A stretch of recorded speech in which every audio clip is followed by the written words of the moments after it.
কেউ বলে smart value, কেউ বলে স্মার্ট ভ্যালু, কেউ নিজের নামটা ফুপা ফাপা করতে বলতে বলতে আরামানটা কাটিয়ে দেয়। তার মানে ক্লিয়ার কি দেখা যাচ্ছে যে এই সিস্টেম থেকে হাবা বোবা প্রচুর মানুষ সফল হয়েছে। শুধু মাধ্যমিক পর্যন্ত পড়ে বেরিয়েছে, গ্র্যাজুয়েশন দেখেনি চোখে, কলেজ চোখে দেখেনি, সেই সব লোকেরা এখান থেকে সাকসেসফুল। তার মানে কি দেখা যাচ্ছে স্মার্ট ভ্যালু প্রফেশনটা অনেক বেশি পাওয়ারফুল, যে এখান থেকে যে কোনো ছেলে মেয়ে তার জায়গা লিড করতে পারে। শুধু একটা কোয়ালিটি দেখাতে হবে, যেটা হচ্ছে সফল লোকেরা যে কোয়ালিটি দেখিয়ে তারা সফল, তাদের মতো কোয়ালিটি আমাকেও দেখাতে হবে। পারবো? পারবো? এই জায়গায় কি বললাম যে পয়েন্টটা নিয়ে, সেটা হচ্ছে না ইগো। ইগো কিন্তু ডিফারেন্ট জায়গা থেকে আসে। কারো বাবা সরকারি চাকরি করে, তার বিশাল ইগো। মাঝে মাঝে ঠাকুরের মন্দিরে যায়, মন্দিরে গিয়ে সেখানে ফুল দেয়, দিয়ে বলে মা বাপকে ফুটে দে। বাপ যদি অকাল মৃত্যুতে মরে, চাকরিটাও পাবে, ওর গার্লফ্রেন্ডকে বিয়ে করতে পারবে। ঠিক তো নাকি? আমার কথাটা কি বলতে বললাম? Hello, yes or no? তো আলটিমেটলি যদি দেখা যায়, তো মাধ্যমিক ভালো রেজাল্ট করাটা কারো কাছে ইগো, কারো বাবা মায়ের আর্থিক অবস্থা ভালো, সেটা কারো কাছে ইগো, কারো একতলা বাড়ি, মাথার উপর ঠাকুর ঘর, সেটা ইগো। যেতাম, কারণ একতলা বিল্ডিং থেকে নিচেটা সে জায়গা। Hello, yes or no? তো এই জায়গাগুলোকে প্রথম আমার লাইফে যেটা আনতে হবে, আমাকে পুরোপুরি প্রফেশনের কাছে নিজেকে সমর্পণ করতে হবে।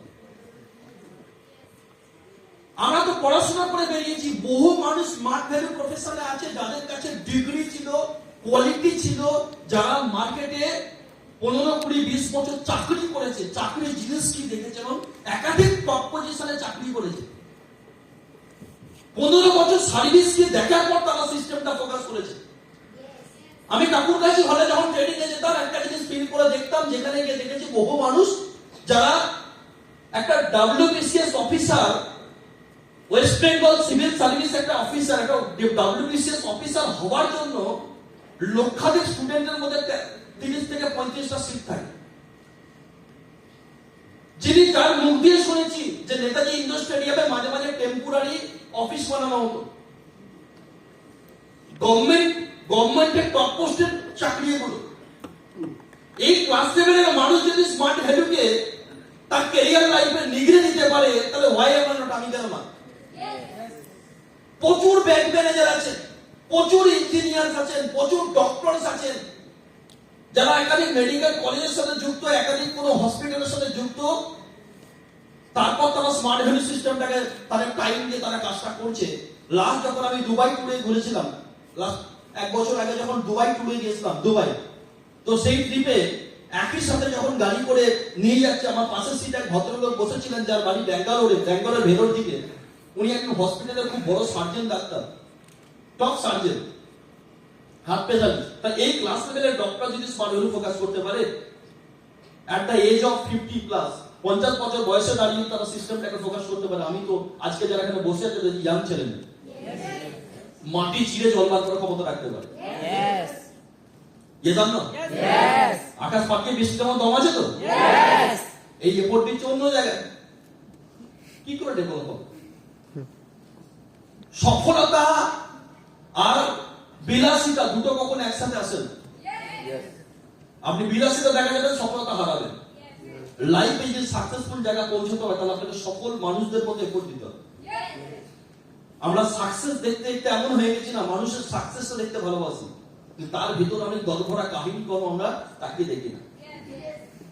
আজ ভারতবর্ষে যারা যারা আজকে যে কোনো প্রফেশন, ক্রিকেট হোক, ফুটবল হোক, সিঙ্গিং হোক, দুনিয়ার যে প্রফেশনে যাবেন, প্রত্যেকটা প্রফেশনে সেই লোকটাই ওই প্রফেশনটাকে লিড করছে, যে লোকটা তার জীবনের 20 থেকে 22 বছর নিগড়ে দিয়েছে।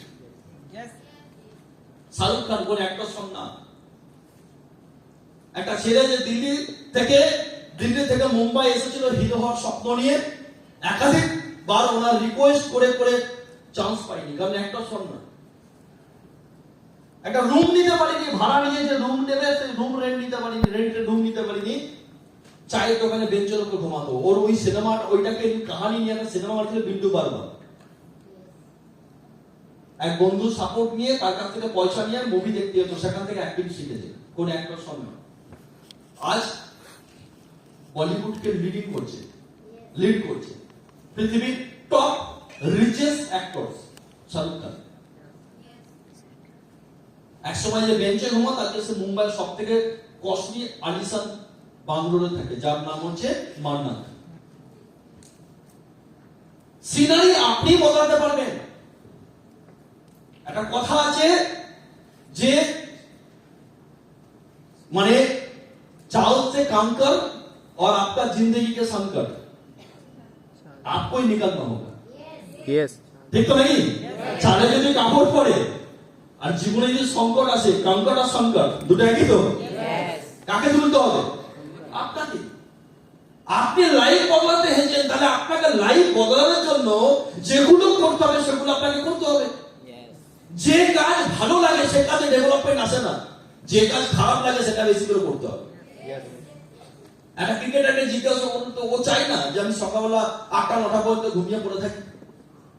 রাইট টাইম, আপনি রাত্রি 12টায় ঘুমান, রাত্রি 2টো ঘুমান, 1টায় ঘুমান, কোনো ম্যাটার করে না। 4টের সময় কোচ আপনাকে ডিমান্ড করবে, আপনাকে যেন মাঠে দেখতে পায়। Rules is rules. ভারতবর্ষে যদি কোন এমপ্লয়ীদের, যেটা পৃথিবীর অন্যান্য কান্ট্রিতে কি হয়, প্রত্যেকটা নাগরিককে ন্যূনতম 1 থেকে 2 বছর সেনাবাহিনী ট্রেনিং দেওয়া হয়, ওর লাইফ চেঞ্জ করে দেয়, ওকে ডিসিপ্লিন শিখিয়ে দেয়। দেখবেন মঠে অনেক রুলস আছে। একবার স্বামী বিবেকানন্দ একটা স্টোরি পড়ছিলাম, তো বিবেকানন্দজি বলছে ওখানে যে মানে একটা ওনার যে যারা বন্ধু শিষ্য ছিলেন তারা একটা স্টোরিতে লিখেছে ওখানে, একদিন স্বামীজি রাত্রিরে তাদের সাবজেক্ট নিয়ে আলোচনা করতে করতে রাত্রি 2টো বাজিয়ে ফেলেছিল। 4টের সময় ঘুম থেকে উঠতে হবে, প্রার্থনা করতে হবে। যে লোকটা রাত্রি 2টোর সময় ঘুমায় সে কি করে 4টের সময় উঠতে পারে? কিন্তু রাত্রি 4টের সময়, ভোর 4টের সময় ঘুম থেকে উঠে পড়েছে। Discipline is discipline. Yes or no? ডক্টরদের ডিসিপ্লিন দিলে মাথা খারাপ হয়ে যাবে। ডক্টর, পুলিশ এসব লোকেরা ঘুমায় না। আপনি টপ পোস্টের পুলিশ অফিসার হলে আপনার ঘুম থাকবে না। এনি টাইম এনি সিচুয়েশন আপনার কাছে ফোন আসতে পারে। ডক্টরদের কোনো ঘুমই থাকে না, যেটুকু ঘুমায় গাড়িতে যেতে যেতে। আমি এরকম অনেক ডাক্তারকে দেখি কুত্তার মতো পরিশ্রম করে যাচ্ছে। তারা কি নরমাল স্টুডেন্ট? ভারতবর্ষের টপ স্টুডেন্ট তো? Hello, yes or no? Regular ওনার রিপোর্ট। কখনো মেডিসিন দোকানে গিয়ে চেম্বার করছে, কখনো তার হসপিটাল ভিজিট করছে। এরকম করতে করতে রাত্রি 2টো-3টার সময় বাড়ি ফেরে। প্রথমে এসে যেটা ওনারা করেন সেটা কিনা, ওনাদের প্লাস্টিকের বালতি বা বাকেট, প্লাস্টিকের বাকেটে জল থাকে, গরম জল দেয়, ওতে একটু লবণ দেয়, দিয়ে একটা থেরাপি করে নেয়, বাটা দিয়ে থেরাপি করে নেয় এনার্জি রিকভারির জন্য। আবার ফ্রেশ হয়ে জাস্ট 1 থেকে 2 ঘন্টা ঘুমায়, দিয়ে আবার দেখবেন ফার্স্ট সকালে উঠে বেরিয়ে গেছে এক্সারসাইজ করতে। দেখবেন ডাক্তারদের, দেখবেন আপনি যে সময় জন্মেছিলেন একটা ডক্টরকে যেমন দেখতে ছিল, আর আপনি 18 বছরের বুড়ো দামড়া হয়ে গেছেন, ডাক্তার একই জায়গায় আছে। Same figure, same fitness, same চকচকে হয়ে আছে। আর যিনি ওনার বাচ্চা কাচ্চা নিয়ে ওর কাছে দেখাতে গেল, ও বুড়ো হয়ে গেছে। হয় না? Hello, yes or no? তাহলে ওনার কাছে এই লাইফ পাওয়ার পিছনে কারণ কি না? Because of discipline. আপনার লাইফে যদি ডিসিপ্লিন না থাকে, আপনি কখনো সফল হতে পারবেন না। একটা ডিসিপ্লিন লাইফের মধ্য দিয়ে আপনাকে চলতে হবে। পারবো? পারবো? Yes or no? Smart value সফলতা, সাকসেস পরের ব্যাপার। আগে তো সফল হওয়ার জন্য কি কোয়ালিটি লাগে এটাকে প্রথম তৈরি করুন। ইন্ডাস্ট্রি আপনার বিশ্বাস আনিয়ে নেই। আপনি 2000 সালে আসেননি যে আপনার বিশ্বাসে ইন্ডাস্ট্রি চলেছে। ভারতবর্ষের মিনিমাম 60 লাখ প্লাস লোক আজকের দিনে দাঁড়িয়ে এই সিস্টেমের সাথে আছে যুক্ত। কত বললাম? 60 লাখ। 60 লক্ষ মানুষের মধ্যে আপনি ন্যূনতম একটা অ্যাসোসিয়েট। 60 লক্ষ লোক ফু মারলে উড়ে যাবে, আপনাকে গাছে বেঁধে রাখতে হবে। Hello, yes or no? 50 lakh থেকে 60 লক্ষ মানুষের বিশ্বাসে স্মার্ট ভ্যালু তৈরি হয়েছে। Yes or no? তাহলে ইন্ডাস্ট্রি আজকের দিনে দাঁড়িয়ে ইন্ডাস্ট্রি উঠে যাওয়া, চলে যাওয়া, অমুক তমুক এইসব ফালতু কথা বলে সময় নষ্ট করে লাভ নেই। Because you are not important. আপনি ইম্পর্টেন্ট না, কোন লিডারের সিস্টেম ইম্পর্টেন্ট না, ব্যক্তি ইম্পর্টেন্ট না। একটা সময় সচিন তেন্ডুলকার ক্রিকেট খেলেছে, আজ বিরাট কোহলি খেলছে। আজ বিরাট কোহলি চলে গেলে কালকে রোহিত শর্মা খেলবে, বিরাট কোহলি চলে গেলে নেক্সট কেউ খেলবে, রিঙ্কু সিং খেলবে, রিঙ্কু সিং চলে গেলে বৈভব সূর্যবংশী খেলবে, অভিষেক শর্মা খেলবে, সঞ্জু স্যামসন চলে গেলে আবার নেক্সট স্যামসন কেউ আসবে। Hello, yes or no? Platform important, platform is more important.